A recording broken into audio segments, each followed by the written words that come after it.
Imagina esto.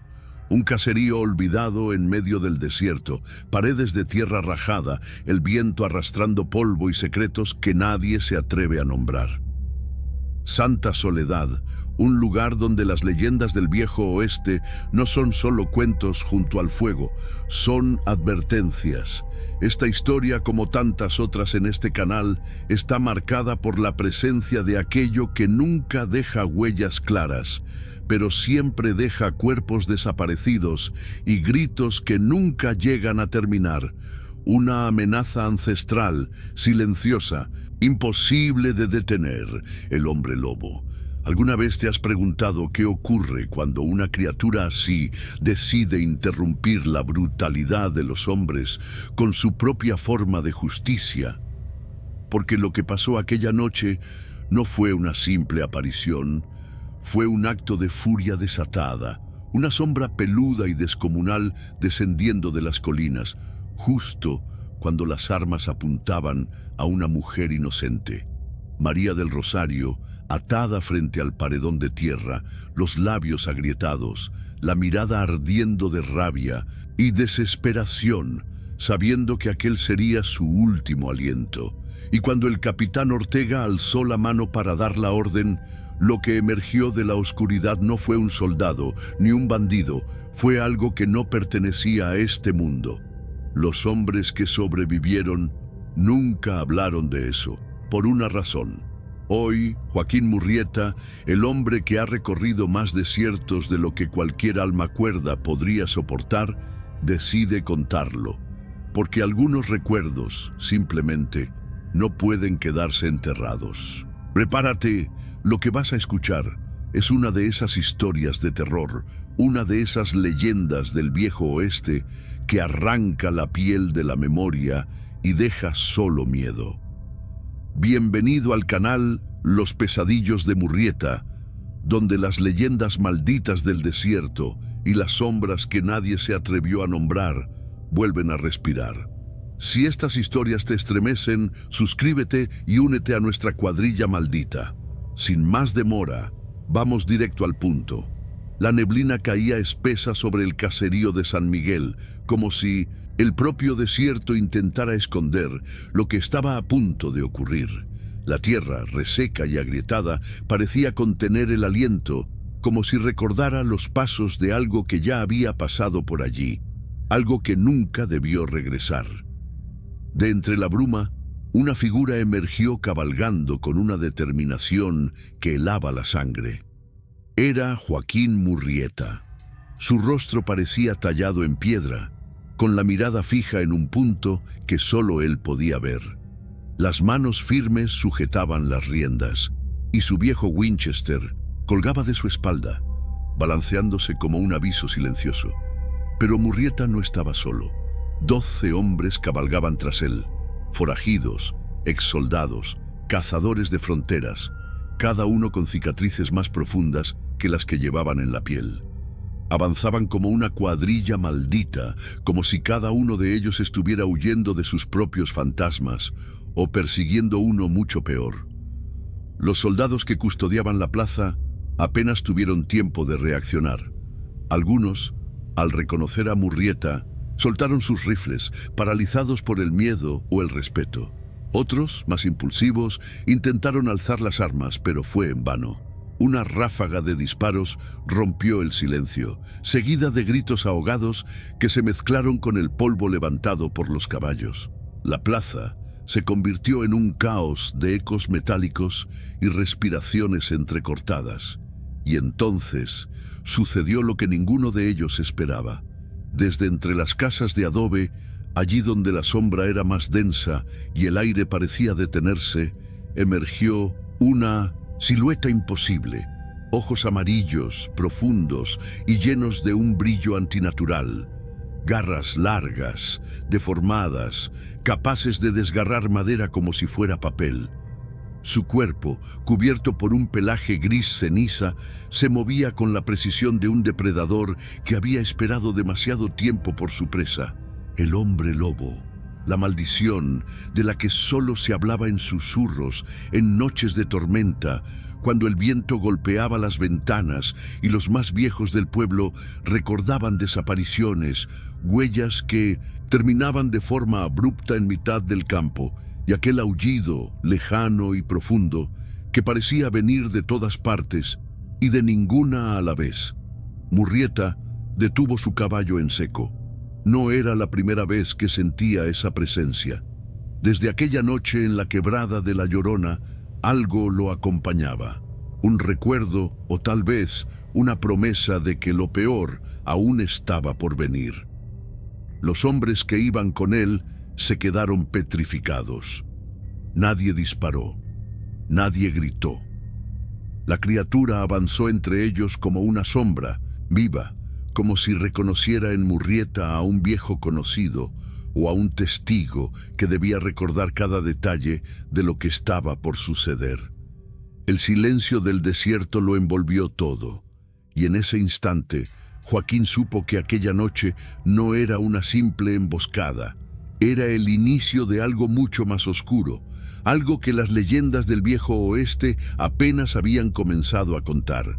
Porque lo que apareció entre las casas, lo que cruzó la plaza bajo la luz quebrada de la luna, no dejaría testigos. Y de ese encuentro, Murrieta jamás volvió a hablar. La noche había caído como un manto espeso, cubriendo el desierto con una oscuridad que parecía respirar. El grupo cabalgó durante horas, internándose en un laberinto de cañadas y senderos invisibles, como si quisieran perderse a propósito, como si supieran que en esa noche detenerse en campo abierto significaba firmar una condena silenciosa. Joaquín Murrieta guiaba al grupo con la mirada fija, leyendo cada grieta en la roca, cada sombra en el camino. El aire era más frío allí, entre las paredes de piedra que parecían cerrarles el paso, y una niebla densa comenzaba a colarse entre los recovecos del terreno, como si algo quisiera ocultar lo que vendría después. Finalmente encontró lo que buscaba, una cueva angosta, oculta detrás de un montón de piedras que parecían tumbas abiertas, como si la tierra misma hubiese escupido aquellos restos en un intento de advertencia. Los hombres desmontaron en silencio. Nadie quería quedarse cerca. Algunos buscaron refugio más lejos. Otros simplemente se quedaron de pie, mirando a la oscuridad, con los rifles en mano, como si supieran que aquella noche las sombras no respetarían los límites de la roca. María, extenuada y con el cuerpo al límite, comenzó a temblar. Su respiración era corta, su piel estaba fría y los primeros signos del trabajo de parto no tardaron en aparecer. Las contracciones llegaron como olas, cada vez más fuertes, cada vez más implacables. Murrieta, que había pasado la vida tomando decisiones rápidas y letales, ahora se movía con torpeza. Buscó agua entre sus alforjas, preparó unas hierbas que recordaba haber visto usar a su madre en otro tiempo, un tiempo demasiado lejano. Rasgó un trozo de su camisa para improvisar una venda y se arrodilló junto a ella, intentando encontrar en sus manos, endurecidas por la guerra, un gesto de consuelo. Mientras le humedecía los labios, su voz, áspera y quebrada por los años, soltó una confesión que parecía arrancada a la fuerza de su pecho. Una vez fui padre, dijo sin mirarla directamente, pero la guerra me lo quitó. María lo observó en silencio, con los ojos brillantes por el dolor y el miedo, pero también por algo más. Una comprensión muda, como si en ese instante entendiera que aquel hombre endurecido también arrastraba cicatrices invisibles. Afuera, las ramas comenzaron a crujir. Primero fue un sonido leve, como si una liebre asustada pasara cerca. Luego, el crujido se hizo más fuerte, más denso, como si algo de gran tamaño caminara en círculos alrededor de la cueva, empujando piedras, rozando los troncos secos, respirando demasiado cerca. Los hombres allá afuera sostuvieron sus armas, pero ninguno disparó. Tal vez porque sabían que las balas no serían suficientes. Y en el interior, mientras los gritos de María llenaban la cueva, Murrieta apretó los dientes, sabiendo que aquella noche la criatura seguía cerca, esperando, paciente, como siempre lo hacía. El dolor de María creció como una marea salvaje, rompiendo contra su cuerpo en oleadas cada vez más violentas. Su respiración era un hilo roto, y cada contracción la empujaba más cerca del límite entre la vida y ese lugar oscuro donde ya no hay regreso. La cueva, envuelta en sombras, parecía respirar con ella, como si las propias paredes sintieran su angustia. Afuera, el viento arrastraba un olor denso, una mezcla de tierra mojada, humedad rancia y algo más.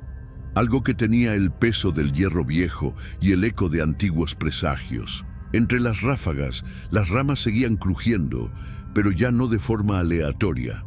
Ahora eran pasos pesados, irregulares, rodeando la entrada como un depredador que juega con su presa antes del golpe final. Joaquín Murrieta, acostumbrado a los tiroteos y a la violencia sin aviso, se encontraba frente a un enemigo que no podía apuntar ni enfrentar con pólvora. Sus manos, fuertes pero torpes para esa tarea, hicieron lo posible por ayudar a María. Buscó agua, limpió su frente y en el momento crítico sostuvo a la criatura que llegaba al mundo en medio de la desesperación y el terror. Con un grito desgarrado, uno que pareció abrir grietas en la roca, la niña nació. Su llanto fue débil, apenas un quejido, pero suficiente, lo justo, para romper el silencio que reinaba en la cueva desde que habían entrado. Murrieta, con el rostro cubierto de sudor, la envolvió rápido en un trozo de cuero curtido, el único abrigo que tenía a mano.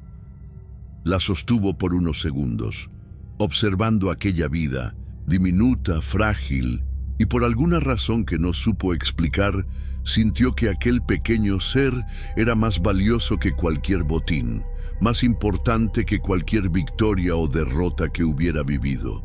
La colocó en los brazos de María, y por un instante, solo por un breve instante, pareció que el mundo afuera se detenía. La criatura, esa sombra que rondaba la cueva, también pareció escuchar el llanto. Un silencio denso cayó como un manto sobre todos ellos. Un silencio demasiado largo, demasiado peligroso. Murrieta cerró los ojos solo un segundo, pero dentro de su pecho ya sabía que lo que acababa de nacer no solo había llamado la atención de los hombres, sino también de aquello que caminaba afuera, esperando, acechando, como si ese llanto fuera una invitación. La noche avanzó lenta y pesada, como si el tiempo mismo se negara a seguir su curso. Dentro de la cueva, María dormía abrazada a su hija recién nacida, con el rostro agotado y la piel aún pálida por el esfuerzo. La pequeña respiraba débilmente, acurrucada en el calor del cuerpo de su madre, ajena al peligro que rondaba más allá de las piedras. Joaquín Murrieta no pudo darse ese lujo. Permaneció despierto, sentado junto a la entrada, con el cuchillo en una mano y la carabina al alcance de la otra. Afilar el filo era solo una excusa, una forma de mantener las manos ocupadas y el miedo a raya. El aire cambió poco después de la medianoche. Un olor ácido, a podredumbre y humedad vieja, comenzó a filtrarse por las rendijas de la roca. Era un aliento pesado, cargado de intenciones oscuras. Murrieta contuvo la respiración. Afuera, las ramas dejaron de crujir, pero el silencio no trajo alivio, solo una calma falsa, demasiado densa, demasiado rota. Entonces llegaron las primeras señales. La tierra tembló bajo las garras de algo enorme que arrastraba su peso con lentitud, como si disfrutara cada paso. La arena suelta junto a la entrada comenzó a hundirse, como si algo invisible estuviera cavando con desesperación, Y después, el sonido más temido de todos, un rasguño lento, prolongado, que desgarraba la roca como si fuera madera seca. Murrieta alzó el rifle. No necesitaba ver, ya sabía lo que estaba allí afuera. Los ojos aparecieron primero, 2 lunas amarillas flotando en la oscuridad, inmóviles, clavadas en él, como si la criatura midiera su paciencia, como si estuviera decidiendo por dónde atacar primero. Cuando la puerta natural de la cueva crujió, cuando la piedra se agrietó apenas un poco más, Murrieta apretó el gatillo. El disparo retumbó como un trueno en medio del desfiladero. La explosión iluminó por un segundo la entrada y en ese instante Joaquín alcanzó a ver la silueta de la bestia. Un cuerpo enorme, cubierto de pelo oscuro, fauces abiertas, dientes como puñales. Pero el impacto, lejos de detenerla, la enfureció. Lo que siguió fue un estallido de violencia ciega. La criatura se lanzó contra la entrada, embistiendo con todo su peso. Murrieta disparó de nuevo, y de nuevo, pero la pólvora apenas parecía frenarla. El aire se llenó de gritos, ecos rotos, el chocar de dientes contra acero, el olor a tierra revuelta y algo más, el sonido de la piedra astillándose bajo la fuerza de aquellas garras. La sangre, aunque invisible en la penumbra, comenzó a manchar las paredes de la cueva, tanto de hombre como de monstruo. Y en medio de ese caos, mientras la criatura avanzaba y Murrieta luchaba por mantenerla a raya, solo una cosa quedaba clara. Aquella noche, las sombras no dejarían testigos sin pelear. Joaquín sabía que no tenía mucho tiempo. Cada segundo que pasaba, la criatura empujaba más fuerte, astillando la roca, rompiendo el aire con gruñidos que parecían arrancados de las profundidades de la tierra. La carabina ya casi no tenía balas, el cuchillo apenas una esperanza inútil frente a aquel monstruo. Con las manos temblando, buscó entre las alforjas un pequeño barril de aceite, algo que siempre cargaba para encender fogatas rápidas durante las noches frías del desierto. Esta vez serviría para algo mucho más urgente. Sin pensarlo 2 veces, volcó el contenido alrededor de la entrada de la cueva. El líquido oscuro se deslizó por las piedras, empapando la tierra seca, creando una frontera improvisada entre ellos y la criatura. Murrieta encendió un pedazo de tela con la yesca y lo lanzó sin titubear. La reacción fue inmediata. Las llamas estallaron con violencia, iluminando el interior de la cueva con destellos anaranjados y rojizos. El fuego lamió las paredes, bailando como lenguas furiosas que buscaban devorar todo a su paso. La bestia, sorprendida por la emboscada, soltó un chillido tan agudo, tan desgarrador, que incluso los hombres más curtidos en la guerra sintieron que el corazón les fallaba por un instante. Era un sonido que no pertenecía a este mundo, algo que helaba la sangre y que parecía retumbar dentro del cráneo. La criatura retrocedió entre las llamas, agitando sus patas, intentando escapar de aquel dolor que nunca antes había sentido.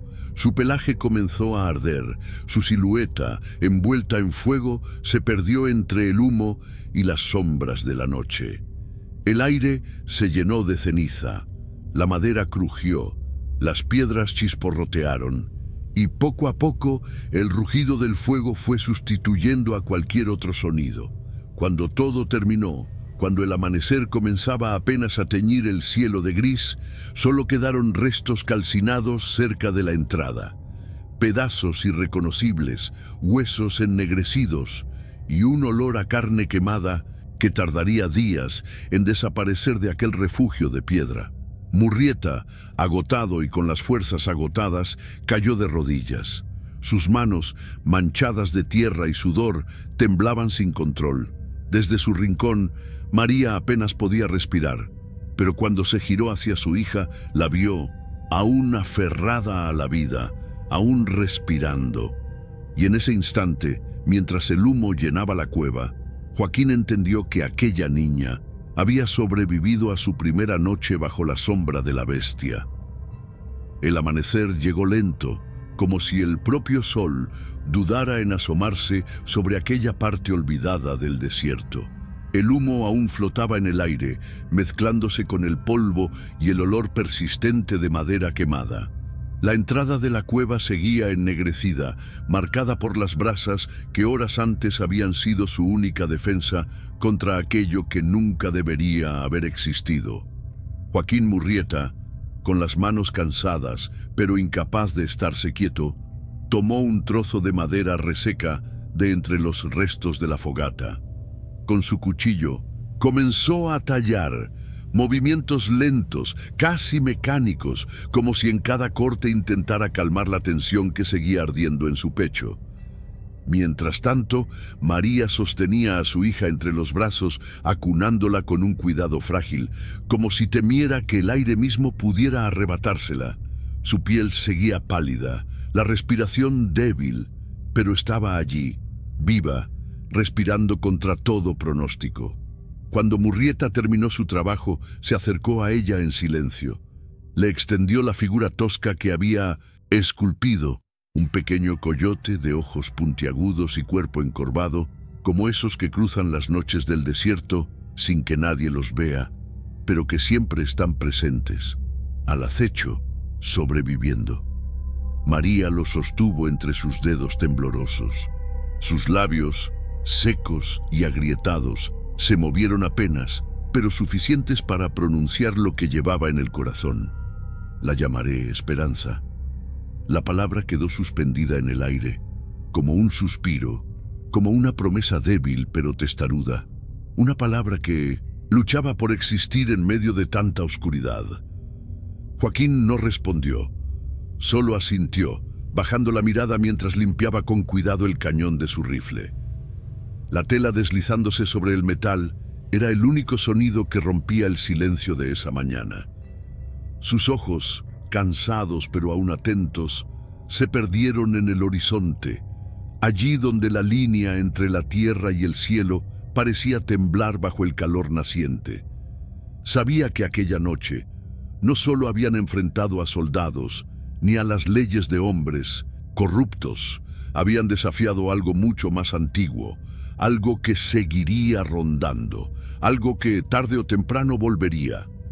Con la primera luz del amanecer, cuando el cielo apenas comenzaba a teñirse de un naranja pálido, Joaquín Murrieta se acercó a María con la expresión de quien ya ha tomado una decisión irreversible. En sus manos traía una pequeña bolsa de cuero, gastada por los años y el polvo de tantas rutas. Dentro, un puñado de monedas, algunos trozos de carne seca y un mapa dibujado a mano, con caminos torcidos y marcas que solo un hombre acostumbrado a huir o a cazar sabría interpretar.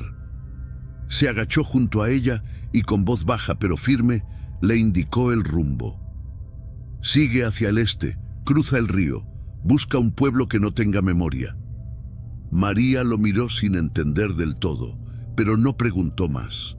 La urgencia flotaba en el aire como un veneno invisible. Sabía que ese lugar, esa cueva, ya no podía ofrecerle refugio. La criatura se había ido, pero solo por ahora. Con esfuerzo, subió al lomo de un viejo caballo que uno de los hombres de Murrieta había dejado preparado. Sujetó a su hija contra el pecho, envolviéndola con la manta que Joaquín le había dado la noche anterior, aún oliendo a humo y a desierto. Antes de partir, giró la cabeza hacia él, como buscando una última respuesta, una señal, algo que le explicara por qué aquel hombre, que había salvado su vida y la de su hija, no huía también. ¿Y tú?, preguntó, con la voz aún quebrada por el cansancio. Murrieta no tardó en responder. Apenas movió los labios, pero sus palabras fueron como una piedra lanzada en medio del silencio.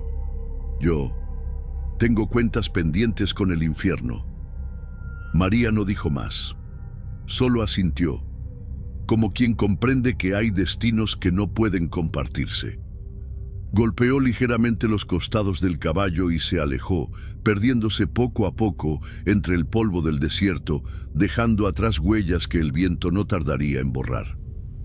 Joaquín permaneció inmóvil por largos minutos, con el rifle apoyado en su pierna, los ojos clavados en el horizonte y la mandíbula apretada como si intentara contener todos los recuerdos que lo perseguían.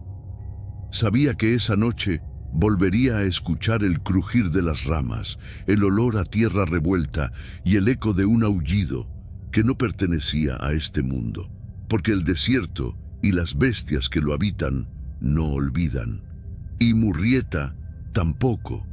Y así, cuando el viento por fin se llevó el humo y el polvo, lo único que quedó fue un eco profundo, arrastrado por las colinas, como una respiración vieja que nunca terminaba de apagarse.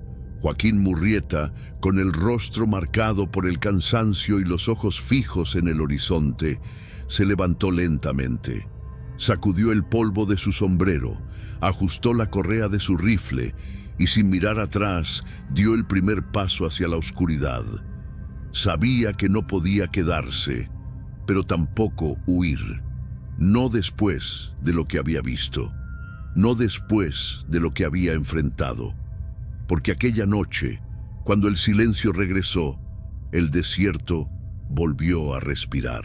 Desde las colinas, un nuevo aullido rompió la calma, largo, doloroso, imposible de ignorar. No era el grito de un animal, pero tampoco de un hombre. Era algo atrapado en medio, algo que llevaba generaciones al acecho, algo que solo esperaba que las luces se apagaran para volver a caminar entre los vivos.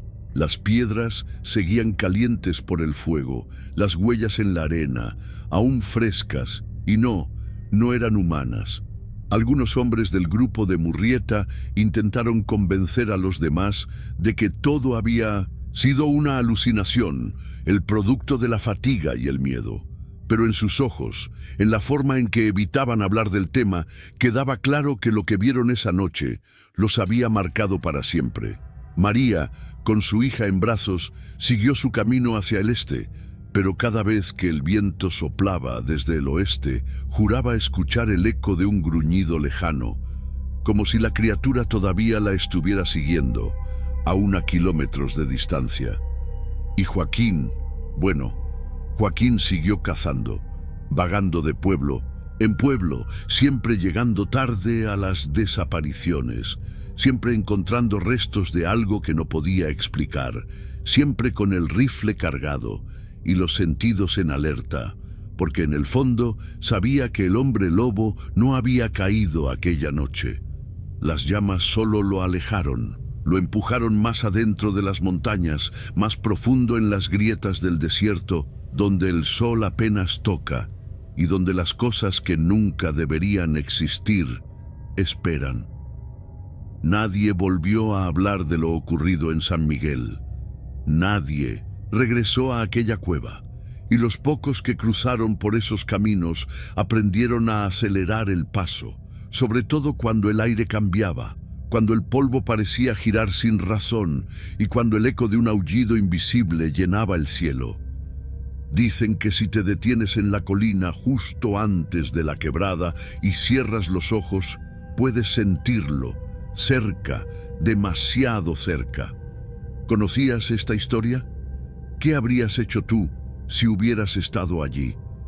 ¿Qué otros secretos malditos del desierto deberían ser contados? Si esta historia te dejó pensando, no dejes que se pierda en el silencio del polvo. Suscríbete al canal y activa las notificaciones para escuchar más pesadillas que el viento no logró enterrar. Gracias por quedarte hasta el final, pero recuerda, hay historias que nunca debieron ser contadas. Nos vemos en el próximo relato, si es que aún estás aquí.